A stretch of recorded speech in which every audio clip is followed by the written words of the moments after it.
በመጨረሻም ጥርጣሬው ተገፏል። ቀጠሮም ተቆርጧል። ሴዶ ማርሻል ፈሪ አይደለም የሚለውን ቃሉን በተግባር በማረጋገጥ ከጆኒ ጋር ለመፋለም ውሉን ፈርሟል። በመላው ኢትዮጵያ የሚገኙ የማርሻል አርት አፍቃሪዎችን ቀልብ የገዛው ይህ አነጋጋሪ ግጥሚያ ወደ ቀለበት ለመግባት ወራቶች ብቻ ቀርተውታል። በሴዶ ማርሻልና በጆኒ መካከል ያለውን የሶሻል ሚዲያ ፉክክር እንዲሁም የትግላቸውን ቀን መቆረጡ ምክንያት በማድረግ ስለ ሁለቱ የምንላችኋለን። ከሁሉ አስቀድሞ ግን ቪዲዮውን ከመጀመሪያችሁ በፊት ላይክ በማድረግ ውስጥ አዋቂንም ሰብስክራይብ በማድረግ ይጀምሩ። ከወራት የቃላት ጦርነትና ከዲጂታል ፍጥጫ በኋላ የኢትዮጵያ የኤምኤምኤ መድረክ ዳግም ሊናወጥ ነው።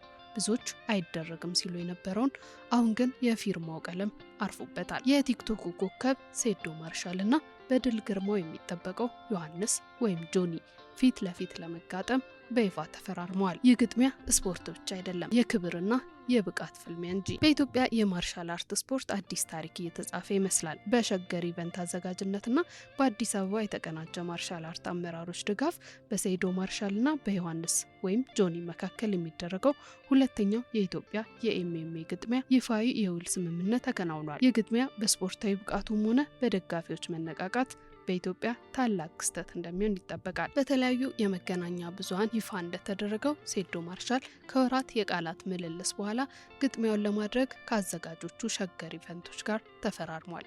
ይህ ስምምነት በኢትዮጵያ ሁለተኛው ትልቁ የኤምኤምኤ ውድድር እንዲሆን መንገድ የከፈተ ሲሆን የአዲስ አበባ የተቀናጀ የማርሻል አርት አመራሮችም በቦታው ተገኝተው ሂደቱ ስፖርታዊ ጨዋነትን የጠበቀ እንዲሆን ድጋፋቸውን ሰጥተዋል።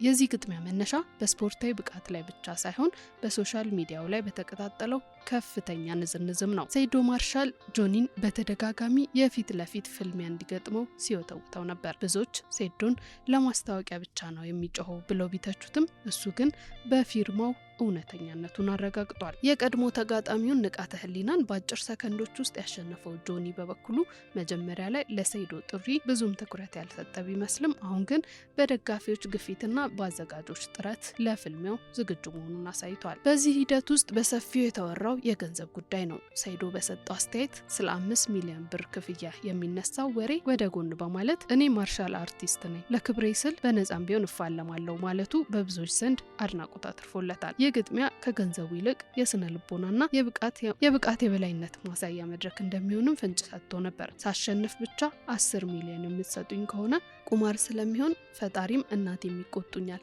ነገር ግን 10 በመቶውን ወይም 1 ሚሊዮን ብር አስቀድማችሁ ከሰጣችሁኝ እናቴም አትቆጣኝም በማለት በሳቅ የታጀበ ምላሽም ሰጥቶ ነበር።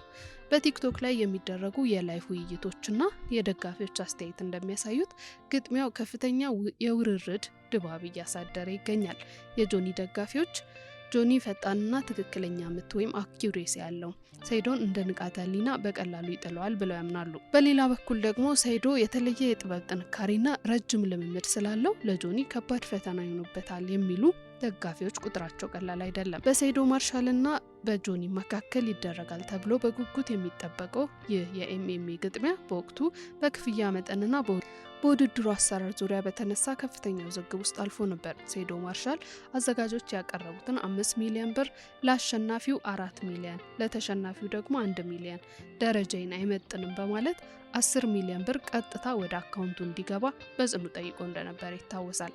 ሴዶ በወቅቱ ከነበረው ክርክር የሽልማት አሰጣጡ ከቁማር ቤት አሰራር ጋር በማመሳሰል እንደ ዩኤፍሲ ባሉ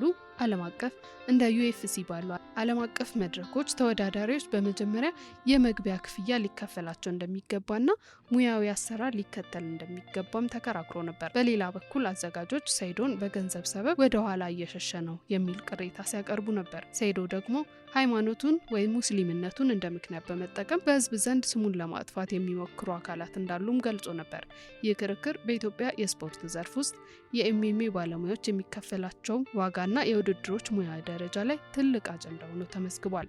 ሴዶ መጀመሪያ ላይ ለመወዳደር 10 ሚሊዮን ብርና ከትኬት ሽያጭ ገቢ እንዲጋራም ጠይቆ የነበረ ቢሆንም አዘጋጆቹ ያቀረበው የገንዘብ ጥያቄ ሙሉ በሙሉ ከተቀበሉ በኋላ ግን እናቴ ትቆጣኛለች፣ እንዳትደባደብ ብላኛለች የሚልና አላህ ድብድብ አይወድም የሚሉ ሃይማኖታዊ ምክንያቶችን በመደርደር ሳይወዳደር መሸነፉን ይገልጻል።